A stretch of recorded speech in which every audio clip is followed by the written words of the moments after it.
অনেক দিন পরে একটা ভ্লগ নিয়ে তোমাদের সাথে চলে আসলাম। ভ্লগটা ছাড়বো করে আর ছাড়াই হয়ে ওঠেনি।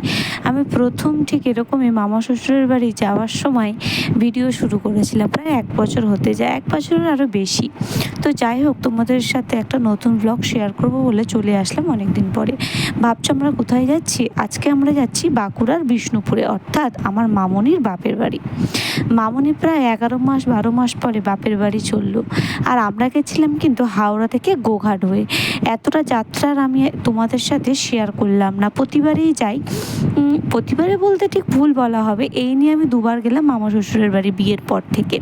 কিন্তু গতবারে যখন গেছিলাম ওটা বাঁকুড়া স্টেশন থেকে ডিরেক্ট গেছিলাম, আর এবারে গোঘাট হয়ে কামারপুকুর জয়রামবাটি হয়ে গেছে যেতে পথেই দেখে নিলাম মা শারদামণির স্নানের ঘাটটি, বেশ সুন্দর জানেন তো। পরের বারে কিন্তু ঘুরে দেখাবো।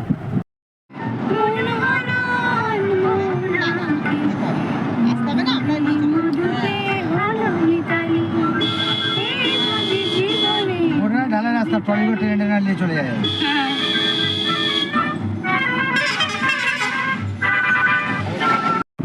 কথা বলতে বলতে কিন্তু চলে আসলাম ময়নাপুর, মানে বাঁকুড়ার বিষ্ণুপুরের ছোট্ট একটি গ্রাম ময়নাপুর, যেখানে সারাদিনে একবার কিন্তু ট্রেন আসে। তো সেই ঘটনাটা তোমাদেরকে আমি পরে বলবো, খানিকক্ষণ পরেই তোমরা ভিডিও দেখলে বুঝতে পারবে।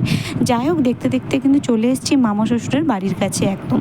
আর বাঁকুড়া মানেই লাল মাটি, তো সেটার কাছে তো টানবেই না। আর অনেক দিন পরে মামনির বাপের বাড়ি, এই নিয়ে মামা শ্বশুরের বাড়ি তো মনে হয় 2বার আসা হলো।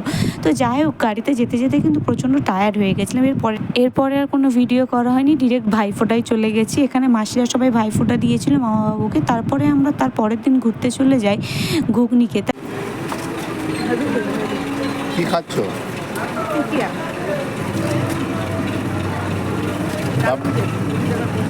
পাপড়ি দিয়ে টিকিয়া। আবার এলে আবার খাবে?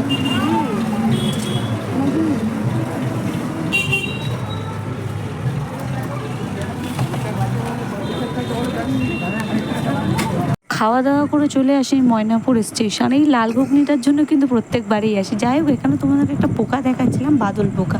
তোমরা কে কী নামে ডাকো সেটা কিন্তু কমেন্টে অবশ্যই জানিও। ময়নাপুরে এসেছিলাম সারাদিনে একবার ট্রেনটা দেখার জন্য। এটা নয় যে জীবনে ট্রেন দেখিনি, কিন্তু তাও একটা আবেগ, মনে হলো যে এরকম তো কখনো শুনিনি, চলো দেখাই যাক। তো আমি আর রনি চলে এসেছি। আর এখানে দেখতেই পাচ্ছ কিরকম ঘুটঘুটে অন্ধকার, হাতে কয়েকজন লোক পাবে। আর এদিকে দেখতে দেখতে ট্রেনের টাইম হয়ে গেছিলো। অ্যাকচুয়ালি এখানে ট্রেন কিন্তু টাইমে আসে না, মানে ট্রেনের কোনো টাইমের ঠিক ঠিকানা নেই। তো এই ট্রেনটা কিন্তু ডিরেক্ট আসছে বাঁকুড়া থেকে, আর বাঁকুড়া থেকে ডিরেক্ট ময়নাপুর। এই ট্রেনটা কিন্তু আবার ব্যাক করবে। এখানে প্রায় 2 থেকে 4 মিনিট ছিল। আর এই যে লোকগুলোকে দেখতে পাচ্ছ, এগুলো কিন্তু সব আশেপাশেরই লোকজন যারা এখানে আড্ডা মারতে আসে। তো এই ট্রেনটাই আবার ব্যাক করবে, আর হাতে কোনো কয়েকটা লোকই পাবে। তো ট্রেনটা যেহেতু সারাদিনে একবারই চলো ছাড়ার টাইম হয়ে গেল।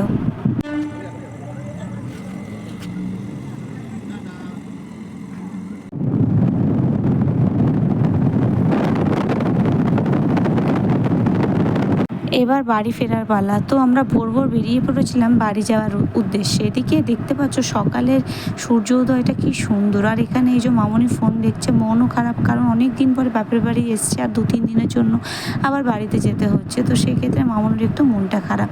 আর আমার মুখটা দেখেছো, ঘুমিয়ে যেন চোখটা ফুলে উঠেছে।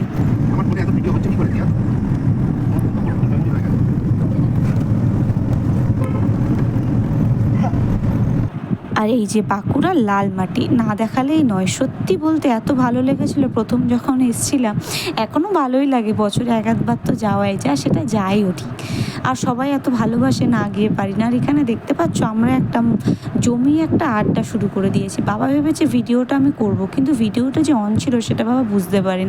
তাই সেই জন্য বাবা একটু রেডি হয়ে নিচ্ছিল। আর এখানে দেখতেই পাচ্ছ বাবাকে এরকম চুল আঁচড়ে একদম চশমা টশমা পরে সেই লোক হয়ে বসে পড়েছে, আর আমরা এখানে আড্ডা মারছি। আর এই যে 4 জন দেখতেই পাচ্ছ দেখাচ্ছে মামনি কি করছে। এই যে মামনি বাইরে ভিডিও করছেন, মামনি না বুঝে হেসেই যাচ্ছে, ভাবছে আমি এমনি মানে কোনোভাবে ফোনটা নিয়ে দেখাচ্ছি। তারপর যেই দেখেছে ভিডিও, হাসি দেখো না থামেন। তো যাই হোক, আমরা ধরেছিলাম আসানসোল হলদিয়া, কিন্তু আমরা ডিরেক্ট না গিয়ে তমলুকেই নেমে গেছিলাম। আর এখানে ভাব দেখো রনির সিট না পেয়ে। তারপর কুগড়াহাটি চলে যাই, ওখান থেকে আমরা চলে যাই ডায়মন্ড হারবার ফেরিঘাট, মানে এপারে পূর্ব মেদিনীপুর, ওপারে ডায়মন্ড হারবার। বেশ ভালো না? বিয়ের পর প্রথম যখন এসেছিলাম আমারও ব্যাপারটা বেশ লেগেছিলো। আর এই যে তোমাদের ওয়েদারটা দেখাচ্ছি, এটা কিন্তু খুব সুন্দর লেগেছিলো। এটা আমার নিজেরই তোলা, আর রনি ভিডিও করা মানে সেগুলোকে কাঁপিয়ে দেওয়া। যাই হোক, এরপর বাড়ি চলে আসি আর জগদ্ধাত্রী পুজোও শেষ।